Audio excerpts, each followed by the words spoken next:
Final week of the campaign, of course. Let's get into some of the issues around. Sky News political contributor Chris Uhlmann, national editor at The Australian, Dennis Shanahan. We'll start, Dennis, with you. When your paper's news poll released overnight, no change in the primary or 2PP for Labor or the coalition. But what's really telling in these numbers that almost half of all voters don't think the government deserves to be re-elected, but just over half are unconvinced that the government's ready to govern. 5 days to go, 2 and a bit million having already voted. Where do you think this leaves things? Well, the high number of pre-polls and postal votes that are being made only indicates that people have actually made up their minds, that there are a lot of people who just want to get their vote over and done with. They're not listening to the campaign. They don't care what happens in the next week. They just want to vote. And I was speaking to someone today who went and voted earlier. Big crowds there, people queuing to get in and to vote. Now, some people could argue, oh, well, this is, people getting out their baseball bats to vote against Labor, or they've decided they don't want Peter Dutton and they're rushing to vote. I think all it does show is that people want to get the election out of the way, that there is actually a large level of disconnect between the campaign on the media and what we're seeing with what people are actually hearing, and that they are just saying, right, I'll make my decision one way or the other.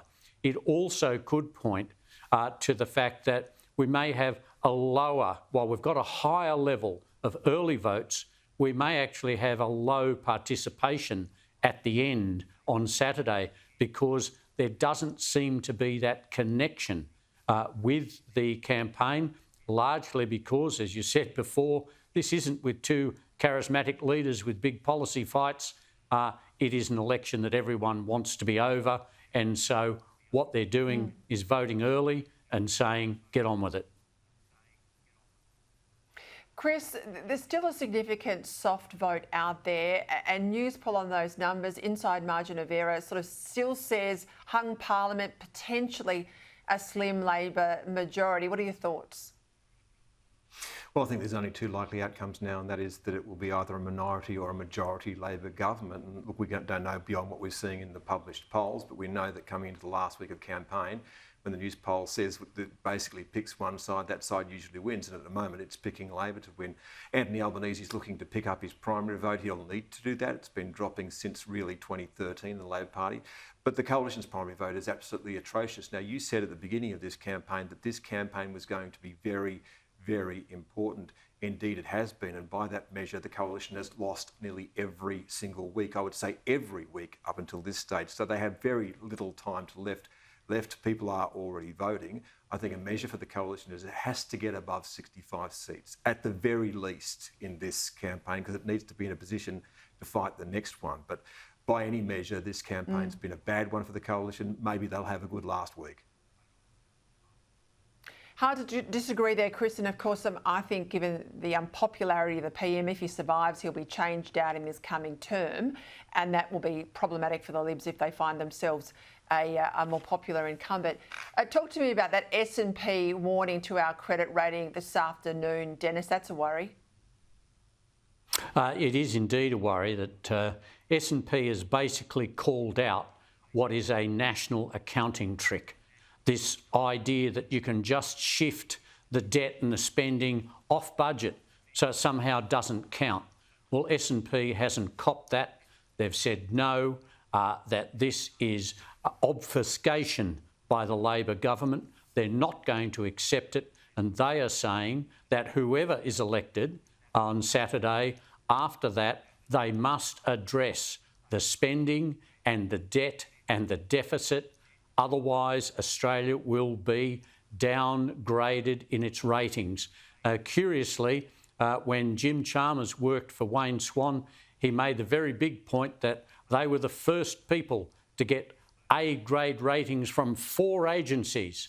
The only reason they actually got 4 A's was because there was a new agency. It was the first time there'd been 4 agencies.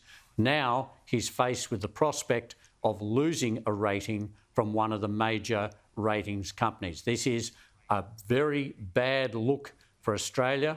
It is a very big warning on the economy.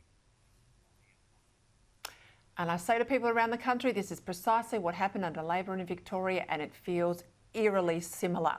Let's go to the furor, if I can, Chris, around welcomes to country. A feature of last night's debate, quite outspoken, was Peter Dutton. Sitting on the fence was the Prime Minister, says, oh, look, that's a matter for the various organisations. Today, the opposition leader, though, went further, particularly in relation to Anzac Day. Have a listen. Anzac Day is about our veterans. It's about 103,000 Australians who have died in service of our country.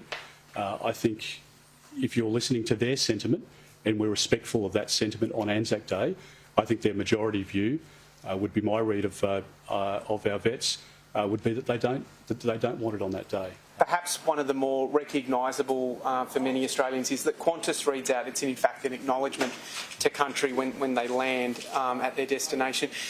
Do you think that that's an example of overdoing it? No, I think that's over the top. I'll also make this point. There's a poll on news.com. We talk about news poll. It's about 1,500 people. This is a poll of 130,000 Australians asked about welcome to countries. About 7% think we've got it right. 23% say there should be less of them. And almost 70% of Australians say they want them stopped altogether. Chris, is this going to play into the last few days of the campaign? Well, I certainly think it's going to play into Peter Dutton's base, which is telling you something about where he's pitching this thing. But I think that it will resonate with a lot of Australians. It's not just being welcome to country when you land on Qantas. If you get in a bus in Melbourne and get that into the city, there's a recorded message which again welcomes you to the same country, but it's a much more extensive one. I've heard it being played in supermarkets. I've been on Zoom meetings where people are doing acknowledgements to country. Now, it does get very wearing indeed when it is all the time. It should be kept for special ceremonies. And I know that people start to feel like being welcome to their own country is making them feel as though they don't belong in it. And so I think that Peter Dutton has a very good point here. I think it will resonate with a lot of Australians. I don't think it's going to turn this election, but I think that you will see over time there might be a bit of a move away from this from some of these companies because people are sick of having these sorts of things rammed down their throat. It should be an important thing, a welcome to country maybe at the beginning of a parliamentary session and at other important occasions, but it shouldn't be part of the backdrop of everyday life, including recorded messages in shopping centres. Could not agree more. And having to click through a welcome to country or an acknowledgement of country, even when you go on a website, does my head in. Dennis, you had an exclusive story today in the paper that Labor knew well before the campaign started that Russia had requested to use Indonesian airfields. The Prime Minister today dodged this question. In March, were you told about the Russian request for airbase access in Indonesia? Well, look, I don't go through... again, I refer to my previous answer. What adults do on intelligence is receive them and not conduct it through the media. What we know... You also spoke about the importance of transparency. What we know is, I'm sorry, but adults, when it comes to intelligence, act like adults. Well, I have to say too, Dennis, adults also, if this is the case that you have received intelligence, you don't flap your jaws about it in the media, but you don't deny the opposition a briefing under caretaker conventions either. Well, look, Peter, I think this is a very complex issue. It is a very sensitive issue.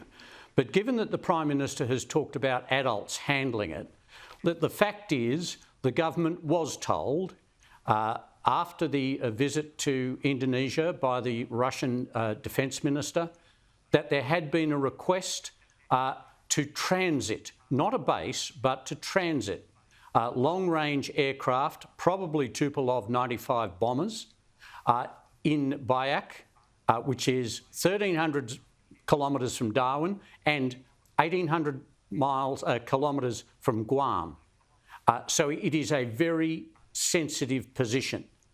Now, if the Australian government had been told about this, the Indonesian government may have agreed to it. It wasn't about a base, it was about a transit. Fine, it occurred before the election began. But when it was published, and the story was published in the respected Jane's Journal, that there had been an approach not just for transit, but for a base at Biak. And the government immediately went into damage control because it raised the very dangerous prospect of Russia, which is inserting its authority in the region, very much so, to fill the vacuum being left by Donald Trump's retreat. And so we have a very serious issue here, a very serious intelligence and security issue. And it was published. What the Prime Minister could have done as an adult Prime Minister, when asked about it, if he was confident of his brief, was merely to say, I don't talk about security matters. I am going to, we are confident it's being dealt with, and that is it. Instead, he went into a complete obfuscation line and turned it into a personal attack on Peter Dutton, who had made a silly mistake in saying that the President of Indonesia had made a statement. It was Anthony Albanese who extended this over days, and with suggesting that, you know, being asked for a briefing was like being asked about who faked the moon landing.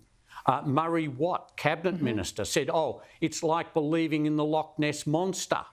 No, this was not the adult reaction. This was a puerile, politicised reaction to what was an extremely sensitive issue.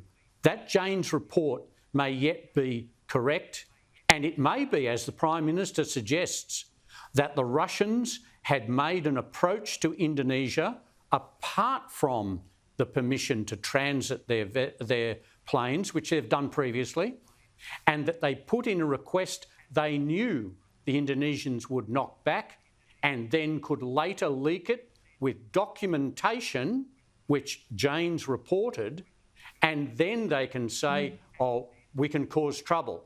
That is legitimate comment for the Prime Minister to then say, OK, they're making mischief. But for him to dismiss it entirely, to refuse to address the issue and to politicise it and trivialise it like a fake moon landing or the Loch Ness Monster was not behaving like an adult in charge of his brief. Couldn't get more pointed than that from you, Dennis Shanahan. I'll leave it there, gentlemen. Chris, and have a good final few days. Dennis, you too, of the 2025 federal campaign.